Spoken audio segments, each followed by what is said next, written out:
제가 어릴 때는 늘 하얀 와이셔츠에 넥타이를 메고 출근하시고 퇴근하시고 외출하시고 늘 그런 모습을 보이셨던 아버지가 생각이 납니다. 늘 머리를 하이칼라로 넘기시고 포마드를 발라서 단정하게 빗고 다니시는 아버지. 어디 하나 흐트러진 모습을 볼 수 없는 그런 아버지를 늘 보면서 어린 시절을 살았어요. 출근 전에는 조간신문을 읽으셨고 퇴근 후에 집에 돌아오셔서 거실 테이블 위에 석간신문이 안 보이면 꼭 찾으셨습니다. 오늘 신문 아직 안 왔네? 날래 신문 가져오라오. 아버지는 평안도에서 1.4.5태 때 피난 오신 분이기 때문에 평생 사투리를 쓰셨어요. 그리고 꼭 석간신문을 읽으셨습니다. 집에서 쉴 때는 성경을 보거나 아니면 꼭 책을 보셨는데 어느 날 그 책이 좀 너무 궁금해서 살짝 들여다봤더니 일본말로 써 있어서 알 수가 없더라고요. 주방에는 근처에도 가지 않으셨고 여자들의 집안일에는 전혀 관여하지 않으셨습니다. 집에서 자녀들에게 큰 소리 치는 것을 들어본 적이 없고 어머니와 싸우는 것을 한 번도 본 적이 없었습니다. 매일 저녁 식사 후에 가정 예배를 드렸고 주일 아침이면 일찍 일어나 가정 예배를 드린 후에 교회를 갔어요. 어머니는 밥을 지을 때마다 꼭 성미를 거르지 않고 뜨셨고요. 토요일 오후가 되면 주일에 입을 옷을 미리 준비해서 다림질해서 걸어 오셨어요. 그리고 꼭 정성껏 준비한 헌금도 미리 준비하셨습니다. 우리 집에서 구역 예배를 드리는 날은 어머니가 손수 인절미를 만드셨어요. 그리고 브라질에서 온 커피를 끓여서 설탕을 듬뿍 넣어서 맛있게 대접을 하셨습니다. 구역 예배는 늘 잔칫날이었죠. 남에게 신세를 지면 꼭 갚으셔야만 했어요. 이북에서 함께 내려온 가족들도 세심하게 돌보는 것을 늘 당연하게 여기고 그렇게 사셨습니다. 세월이 흘렀어요. 제가 고등학생이 됐는데 어느 날 보니까 저는 석간신문을 읽고 있더라고요.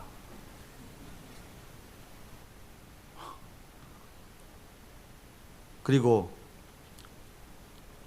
월간 잡지 신동아가 제 책장 속에 한 권씩 한 권씩 쌓이기 시작하더라고요. 늘 하얀 와이셔츠에 넥타이를 메고 양복을 입고 출근을 했고요. 책을 보거나 아니면 워크맨을 귀에 꽂고 다니는 것이 늘상의 모습이었어요. 이런 내 모습이 어느 날 보이기 시작했어요. 대학 진로를 결정할 때 이과는 상상도 하지 않았어요. 잠바나 작업복을 입고 출퇴근하는 것은 상상도 못할 일이었어요. 그것은 족보 없는 집안의 자식들이나 하는 일이라고 그렇게 생각을 했습니다. 하나님 앞에 다시 돌아와서는 매일 아내와 둘이서 가정 예배를 드렸어요. 아내는 토요일이면 주일에 입을 옷을 미리 준비하고 한 주간 동행해 주신 하나님께 감사하는 예물을 꼭 준비했어요. 어제도 옷을 준비해서 걸어놓고 꼭 저한테 물어봐요. 그래서 그냥 저는 어떻게 해야 돼요? 아, 이쁘다고 좋다고 그래야죠. 여태까지 그렇게 해왔어요. 어느 날 문득 내 삶의 모습 속에 천국에 가신 아버지의 모습이 구석구석 녹아있는 것이 선명하게 보이기 시작했습니다. 그래 나이가 먹고 뒤를 돌아보니까 아버지는 나의 거울이었어요. 깨끗한 거울, 정직한 거울이었어요. 오늘 본문에 보면 바울은 이렇게 말해요. 부모는 자녀를 화나게 하거나 분노하게 하지 말라. 아주 강력하게 경고하고 있습니다. 왜 자녀들은 분노할까요? 피자, 치킨을 안 사줘서 그럴까요? 로봇 장난감, 핸드폰 안 사줘서 그럴까요? 게임을 못하게 해서 놀이동산에 안 데리고 가기 때문에 그럴까요? 아니면 등록금이 없고 용돈이 부족해서일까요? 요즘 피자, 치킨은 상식입니다. 헬로 카봇, 공룡 시리즈는 기본이죠. 뭐 아이들 없는 아이들이 없더라고요. 초등학교 3, 4학년만 되면 핸드폰은 그냥 의무조항이에요. 게임은 삶의 일부가 되어버렸고 놀이동산은 귀찮을 정도로 가잖아요. 그래서 그것도 골라서 가요, 골라서. 돈이 없어서 공부 못하는 사람은 없습니다. 국가가 여러 가지 방법으로 지원을 다 해줘요. 근데 어째서 자녀들은 화를 내며 분노할까요? 왜 돌아서서 그 분노를 삼키며 눈물을 닦아내고 있을까요? 아담은 하와를 향해서 내 뼈 중에 뼈요, 살 중에 살이라고 고백을 해요. 내 몸 안에 살이 없고 뼈만 있다면 생각해 보세요. 얼마나 흉측하겠어요. 반대로 살은 있는데 뼈가 없다고 하면은 지렁이처럼 꿈틀꿈틀 움직여야 돼요. 얼마나 징그럽습니까? 따라서 살과 뼈는 반드시 하나여야만 됩니다. 그러니까 아담의 이 고백은 단순한 사랑 고백이 아니에요. 아담의 외모가 이쁘고 사랑스러워서 그렇게 말하는 것이 아니에요. 당신과 나는 하나야. 서로 다른 존재가 아니라 둘이 한 몸이야. 우리는 결코 분리할 수 없는 필연적 하나야. 라고 지금 고백하고 있는 것입니다. 둘이 하나가 됐는데 무슨 다른 얘기할 필요가 있겠습니까? 이거보다 더 아름다운 사랑의 고백이 있겠어요? 그런데 그렇다면 아담이 어떻게 이런 위대하고 엄청난 사랑을 고백할 수 있었을까요? 아담은 늘 거울을 보며 살았어요. 그 거울 속에서 무엇을 보았을까요? 성부, 성자, 성령 하나님, 삼위 하나님의 하나됨을 늘 보았어요. 그리고 그 삼위 하나님의 하나됨 속에서 나누는 사랑의 교제가 얼마나 깊고 넓은지를 늘 보며 살았어요. 아담의 거울은 맑고 깨끗하고 정직했어요. 그래서 갈비뼈인 하와를 향해 넌 나와 하나야. 넌 나와 영원한 동반자야. 라고 고백할 수 있었던 것입니다. 그런데 어느 날 사단이 찾아와 아담의 거울에 이물질을 뿌렸어요. 정령 죽는다고 그랬어? 천만에 절대로 안 죽어. 내가 하나님 될까 봐 그러는 거야. 때가 묻은 거울에 비친 하나님의 말씀이 희미해지기 시작했습니다. 그러자 별 관심 없었던 그 금단의 열매가 보암직하고 먹음직하고 탐스럽게 보이기 시작했어요. 결국 아담과 하와는 거울을 향해 반역의 돌멩이를 던지고 말았습니다. 깨끗하고 정직한 거울이 산산조각 나면서 모든 것을 다 잃고 말았습니다.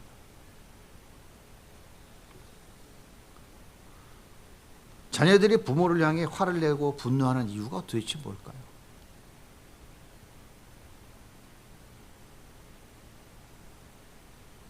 가정은 하나님이 친히 세우셨습니다. 그리고 부모는 자녀들에게 하나님을 보여주는 거울로 세우신 거예요. 자녀들은 이 거울을 보고 하나님이 어떤 분인지를 배우고 느끼며 성장해 가는 겁니다. 하나님이 그렇게 세우셨다고. 그런데 그 거울이 깨졌거나 분노와 상처로 얼룩져 있다면 자녀들은 그 거울을 보고 하나님을 어떻게 생각을 할까요? 하나님이 아버지라고? 나는 아버지는 절대 싫어. 여러분, 이렇게 이야기하는 청소년들을 보셨습니까? 저는 수없이 많이 봤어요. 그는 그 거울을 보면서 그 깨어진 거울, 얼룩진 때가 잔뜩 묻어있는 그 거울을 보면서 하나님을 아버지라고 말하고 있는 그 말 자체가 두려운 거예요. 공포인 거예요. 너무너무 싫은 거예요. 엄마가 아빠가 싸울 때 아이들은 공포와 두려움에서 떱니다. 아빠가 엄마에게 욕을 하네? 저런 욕은 나쁜 사람들이 하는 건데. 아빠가 엄마를 나쁜 사람이라고 하는 거잖아. 아빠가 엄마를 막 때리네? 저건 영화에서 나쁜 사람들이 하는 짓이잖아. 엄마를 때리고 욕하는 아빠는 나쁜 사람이야. 아이들은 망가진 거울을 바라보며 분노와 공포에 바들바들 떱니다. 야, 이 인간아, 점수가 이게 뭐야? 또 60점이야? 아이고, 내 팔자야. 내가 저 자식을 낳고 미역국을 먹었으니 아이고, 열받아 죽겠네. 아이고, 한심해라. 저 백 싸워봐. 저 엄마 봐. 아들이 전교 3등 했다고 아파트에 지금 난리 났잖아. 다 모이라고 한턱 쏜다고. 아이고, 내 이 자식 때문에 창피해서 밖에를 못 나가겠네. 야, 인간아, 엄마가 안 해준 게 뭐가 있냐 너? 학원을 안 보내줬냐? 핸드폰을 안 사줬냐? 노트북이 없어, 탭이 없어. 다 사줬잖아. 도대체 왜 공부를 못해? 넌 도대체 누굴 닮은 거냐? 누구 닮은 것 같아요? 누굴 닮은 것 같아요? 아이고, 열받아 미치겠네. 생각해 보세요. 아들은 얼마나 화가 날까요? 얼마나 분노할까요? 나는 1등이 싫은 줄 알아? 나도 1등 하고 싶다고. 그런데 안 되는 걸 어떡하라고? 차마 말은 못하고 그 분위기에서 말했다가는 어떻게 되겠어요? 빈집 벽 털리듯이 털리는 거죠. 차마 말은 못하고 치밀어 오르는 그 분노를 참기 위해서 그 고통을 지금 견디고 있는 거예요. 그 아들의 마음에 얼마나 큰 상처가 생길까요? 수업을 마친 아들이 친구들과 동네 골목에서 담배를 피우고 있었어요. 그런데 누군가 112에 신고를 해서 경찰이 출동했습니다. 야, 이놈들 하라는 공부는 안 하고 이놈들 학생들이 뒷골목에서 담배나 피우고 있어. 이놈 자식들, 너 엄마 전화번호 몇 번이야? 빨리 대봐. 겁먹은 아들이 엄마 전화번호를 알려줬어요. 전화 받은 엄마가 씩씩씩거리면서 달려왔어요. 그러면 뭐라 그래요? 야, 경찰이 그렇게 할 일이 없어? 호기심 많은 아이가 잠시 일탈한 것 가지고 사람을 오라가라고 해? 너 소속이 어디야? 너 내가 누군지 알아? 이런 거울을 보면서 자란 아이들이 남을 배려하고 섬기는 삶이 무엇인지 알 수 있을까요? 아이가 태어나면 분유를 먹입니다. 아이가 엄마, 남양분유 싫다고. 나 서울분유 먹고 싶어. 요즘 수입하는 좋은 분유가 얼마나 많은데 왜 남양분유야? 제일 후진 거를. 그렇게 요구하지 않습니다. 그냥 주는 대로 먹어요. 아이가 자라서 어린이집에 갈 때쯤 되면 엄마가 결정을 해서 열심히 다녀라. 그러면 아이가 나 싫어 엄마 여기. 나 여기 말고 저기 가고 싶단 말이야. 그렇게 거부하지 않아요. 엄마가 결정해 주면 아이는 그냥 열심히 그냥 따라갑니다. 아이는 엄마가 주는 반찬에 밥을 먹고 엄마가 사주는 옷을 입습니다. 왜 맨날 피자, 치킨만 주는 거야?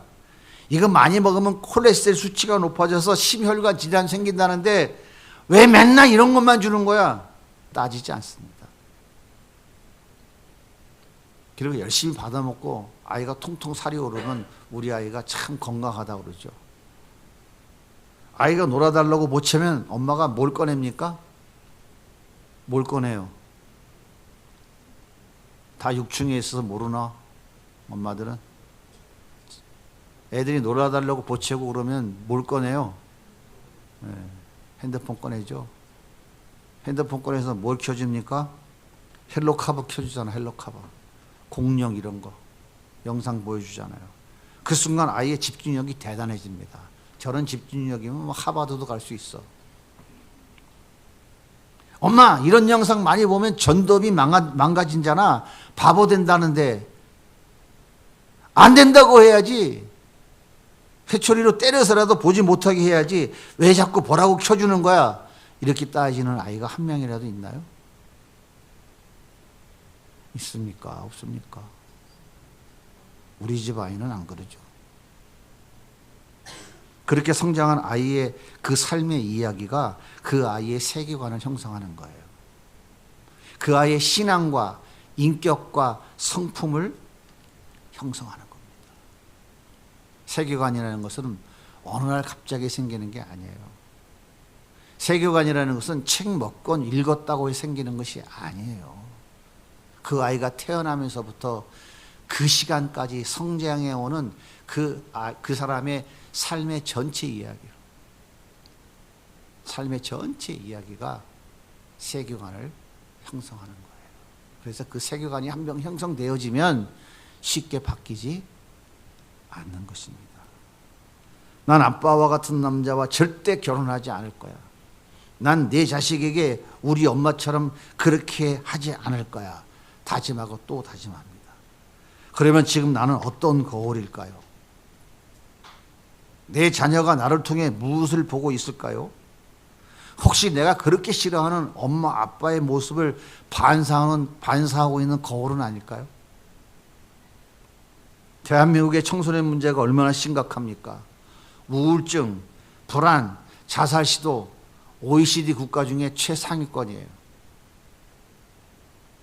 왜 청소년들이 우울증에 시달리고 왜 자살을 시도할까요? 학업 스트레스, 엄마의 기대감. 엄마가 보통 뭐라 그래요? 피아노만 조금 잘 치면 천재라고 그러잖아. 천재. 나 그런 소리 하도 많이 들어가지고 우리 아이 천재라고. 우리 아이는 천재라는 거예요. 천재. 뭐 산수만 문제 몇 개 잘 풀으면 우리 아이는 천재라는 거야. 아이를 천재라고 딱 규정을 해. 자신을 못 봐. 자신을. 우리 아이는 천재야. 천재야. 그러니까 이 아이는 천재이기 때문에 엄청난 일을 할 거라는 기대감이 가득 차가지고 아이한테 쓸데없이 가지 않아도 되는 학원 또 가라 그러고, 더해묵구실 가서 열심히 공부하고 집에 가면 또 무슨 뭐 인터넷으로 하는 영어 공부 또 시키고. 우리 아이는 천재거든. 그 기대감에 아이는 견딜 수가 없는 거야. 견딜 수가 없는 거야. 엄마는 이렇게 기대를 하고 나에게 이렇게 돈을 쏟아붓는데 나는 서울대학? 아니지. 서울 상대? 겨우 갈까 말까 하는데 그 기대 때문에 이 심리적 압박, 스트레스가 견딜 수가 없는 거예요. 불안초조한 거예요. 그러니까 그 불안초조함을 감추기 위해서 방향을 어디로 틀어요? 인터넷, 스마트폰에 마음을 집중해요. 그래서 중독으로 갑니다. 게임 중독으로. 요즘은 무슨 중독까지? 마약 중독까지. 거기서 오는 결과가 뭡니까? 부모와는 소통을 안 해요. 난 천재가 아닌데 자꾸 천재라고 그러고, 너는 서울대학을 꼭 가야 된다고, 갈 수 있다고 그러는데 난 서울 상대도 겨우 갈까 말까 하는. 서울 상대 어딘지 아시죠? 서울대학교 상가대학이 아니고 서울에서 상당히 먼 대학. 잘 모르셨어요? 아직도 그걸?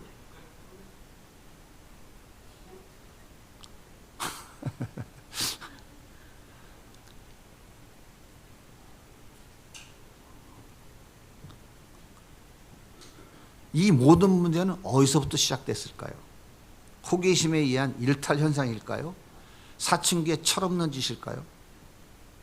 아니에요. 모든 것은 가정에서부터 시작됩니다. 즉 깨끗하고 정직해야 될 거울이 깨진 거울, 때 묻은 거울로 변질되었기 때문인 거예요. 예수님은 이 땅에 왜 인간의 몸을 입고 오셨을까요? 하늘의 권세와 영광과 위엄을 다 포기하고 왜 마구간에 오셨을까요? 예수님은 아담이 깨트려버린 거울을 다시 회복시켜 주고 싶어서 안달이 나신 아버지의 마음을 늘 보았어요. 아들을 십자가에 희생시키는 방법 외에 다른 방도가 없어서 마음 아파하시는 아버지의 마음을 늘 보았어요. 예수님은 거울을 깨트리고 오염시킨 죄로 인해 영원한 저주 속에 울고 있는 인간들을 내 아버지가 얼마나 사랑하고 있는지 잘 알고 있었어요. 그런데 예수님은 그 아버지의 마음이 싫지가 않았어요. 아버지의 정직하고 깨끗한 마음이 너무 귀하고 아름다웠어요. 그래서 예수님은 아버지의 뜻을 이루어 드리기 위해 말없이 묵묵히 십자가의 길을 걸어가셨어요. 깨어진 거울, 때 묻은 거울 때문에 아픔과 고통 속에 소망 없이 살아가는 사람들에게 하나님이 어떤 분인지를 보여주는 거울이 되기로 결단하신 거예요. 생각해 보세요. 오죽하면 창기가 되었을까요?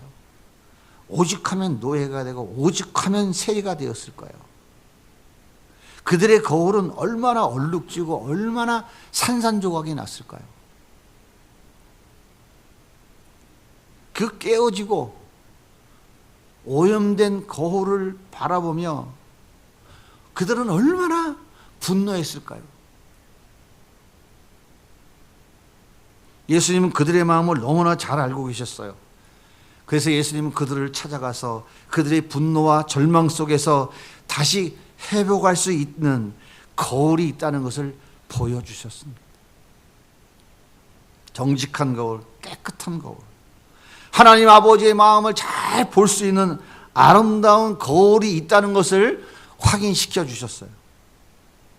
예수님의 이름을 부르는 자들, 예수님의 이름 앞에 무릎을 꿇는 자들에게 하나님이 예비해 놓으신 새 에덴 동산, 새 예루살렘과 새 땅, 천국을 볼 수 있는 거울이 되셨어요. 예수님의 거울은 하나님입니다. 우리는 예수님을 통해서만 하나님을 볼 수 있어요. 예수님은 진리이고 말씀입니다. 따라서 우리는 말씀을 통해서만 하나님을 볼 수 있어요. 즉 말씀이 거울인 거예요. 그러므로 부모는 자녀들에게 예수님 말씀대로 살아가는 삶을 보여줘야 돼요. 에베소 6장 4절은 이렇게 말씀하십니다. 또 아비들아 너희 자녀를 노엽게 하지 말고 오직 주의 교훈과 훈계로 양육하라. 교훈이라는 말은 교육, 훈련, 징계라는 뜻이에요. 하나님의 말씀과 진리를 기반으로 하는 삶의 원칙과 가치관을 가르치라라고 하는 뜻이에요. 훈계라는 말은 지적, 책망, 교정이라는 뜻이에요. 하나님의 말씀과 진리를 기반으로 하는 삶의 원칙과 가치관을 잘 가르쳤음에도 불구하고 아이들이 잘 따라오지 못하면 다시 반복해서 그렇게 가르쳐야 된다라고 말씀하시는 거예요. 그게 훈계의 의미입니다. 될 때까지 다시 바르게 교정시켜 줘야 된다. 그게 교훈과 훈계의 의미예요. 하나님은 거울로 세운 부모가 말씀대로 살아가도록 가르쳐주고 인도해 가십니다. 하지만 그렇게 하지 못할 때 하나님은 다시 조정해 주세요. 말씀 안에 살아갈 수 있도록. 마찬가지로 부모도 자녀들에게 그런 거울이 되어야 한다는 얘기예요. 다시 말씀드리면 이런 얘기예요. 거울인 부모는 인본주의 가치, 세속주의 가치를 추구하고 살아가면서 자녀들에게는 너는 그렇게 살면 안 된다. 넌 절대 그렇게 살지 말아라. 알았지? 100번, 1000번 말해도 소용없다 그 말이에요. 거울이 인본주의 가치, 세속주의 가치에 쩔어서 자기 원하는 삶을 추구하며 살아가고 있는데 너희들은 그렇게 살지 말라고 100번, 1000번 얘기해도 되지 않는다 그 얘기를 하는 거예요. 그러니까 교훈과 훈계로 양육하라는 것은 거울로 세운 부모인 내가 먼저 하나님 말씀을 살아내는 삶을 살아가면서 자녀들은 그 거울에 비친 그 모습을 따라갈 수 있게 해야 한다 그 말이에요.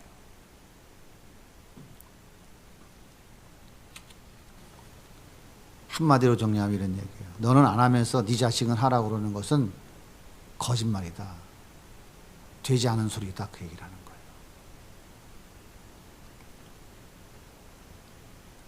너는 그렇게 하지 말라고 몽둥이질하면 자식들이 뭐라고 그래요? 도망가요. 아버지나 똑바로 하세요 이러지. 너나 똑바로 하세요. 너나 잘하세요. 성도들이 목사를 향해서 그러잖아요. 마음속으로. 너나 먼저 잘하세요. 목사가 돼가지고. 똑같다고요. 똑같아요. 사랑하는 여러분, 자녀를 사랑하십니까? 어떻게 사랑하고 계세요? 자녀를 사랑한다면 하나님의 세우신 거울의 사명을 다 하셔야 됩니다.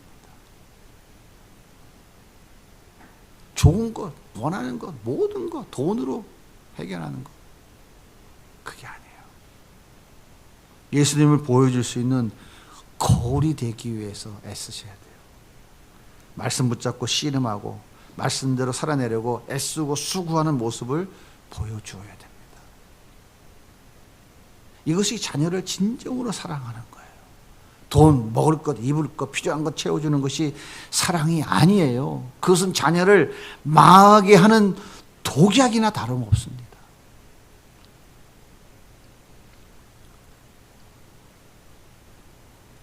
자녀가 잘 되기를 바라시나요? 어떻게 잘 되기를 바라세요? 좋은 대학, 좋은 직장, 좋은 결혼 대상자 만나서 좋은 집에서 잘 먹고 잘 사는 것, 그것을 원하시나요? 그게 아니에요. 자녀가 잘 된다는 것은 예수님을 더 깊이 알고 예수님과 동행하는 삶을 살아가는 거예요. 돈을 쌓고 그 위에 명예와 권세를 쌓고 그 위에 바벨탑을 높이 쌓는 것이 잘 되는 것이 아닙니다. 오늘날 교회가 이것을 너무 강조하고 가르치다가 지금 교회가 어떻게 됐어요? 교회가 어떻게 됐냐고요? 기독교를 뭐라고 그래요?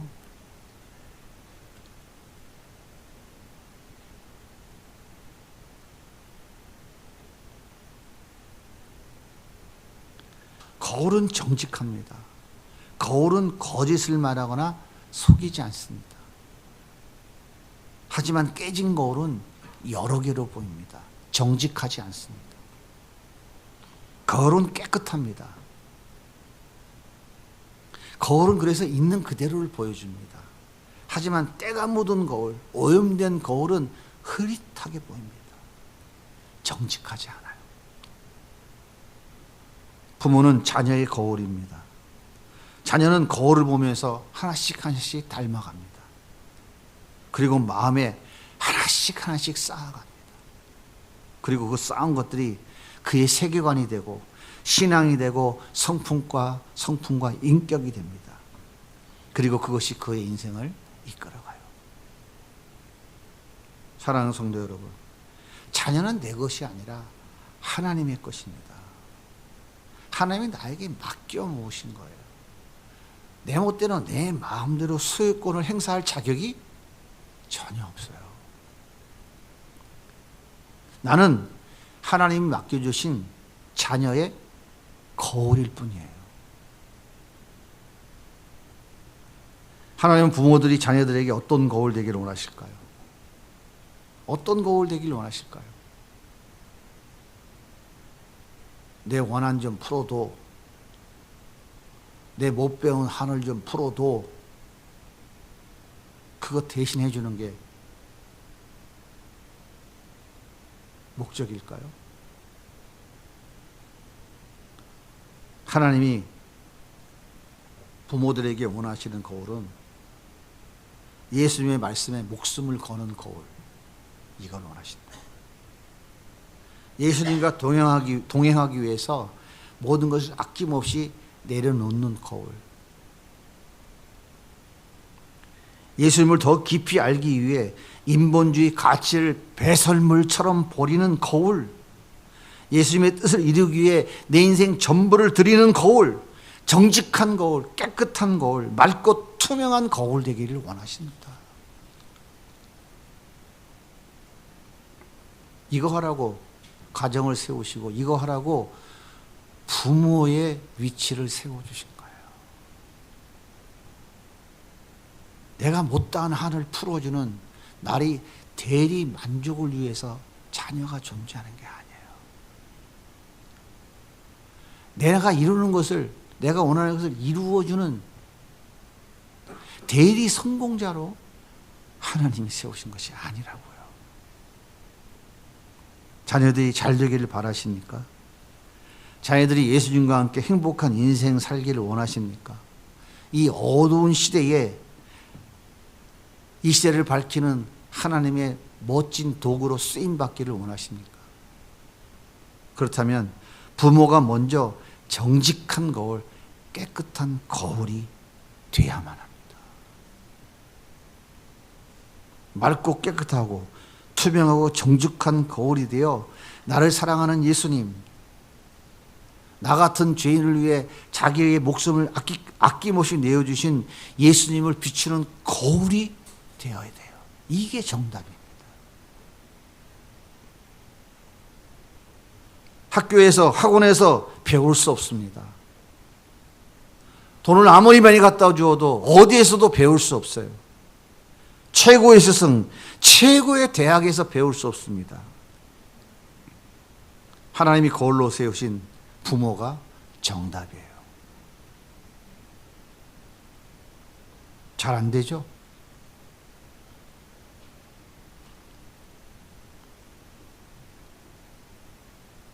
잘 안 되면 잘 안 된다고 주님께 인정하셔야 돼요.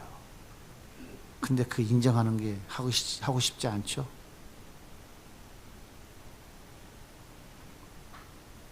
잘 안 된다고 먼저 주님께 솔직히 우리는 인정해야 돼요. 나의 무능함, 나의 무가참, 나의 죄인됨을 먼저 주님께 인정해야 됩니다. 안 하니까 맨날 소리 지르는 거예요. 안 하니까 너는 그러지 말라고 그러는 거예요. 어느 날 어미 개가 이렇게 보니까 새끼 개가 옆으로 기어가. 아니 똑바로 앞으로 가지 왜 옆으로 기어간다니? 성질난 엄마가 귀시암대기를 한 대 올려치면서 이놈의 자식아, 엄마가 하는 걸 보고 따라해. 엄마가 어떻게 했어요? 엄마 열심히 옆으로 갔잖아요. 그러니까 새끼 개가 뭐라고 그래? 엄마가 보여준 대로 하는 거야 나도.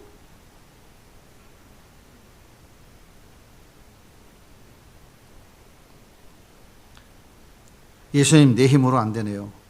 예수님 도와주세요. 예수님께 무릎을 꿇고 엎드리면 주님이 다시 힘주시고 일으켜 세워주십니다. 10번이고 100번이고 인정하고 고백하면 이렇게 세워주시는 거예요. 그러면 다시 시작하면 됩니다. 우리 주님은 지난 것을 되묻지 않으세요. 그 허물을 다 이미 십자가로 덮어주셨어요. 그리고 예수님 손 붙잡고 다시 일어서시면 됩니다. 예수님 손 붙잡고 다시 일어나서 정직하고 깨끗한 거울의 사명을 다하는 우리 모두가 되기를 예수님의 이름으로 간절히 소원합니다.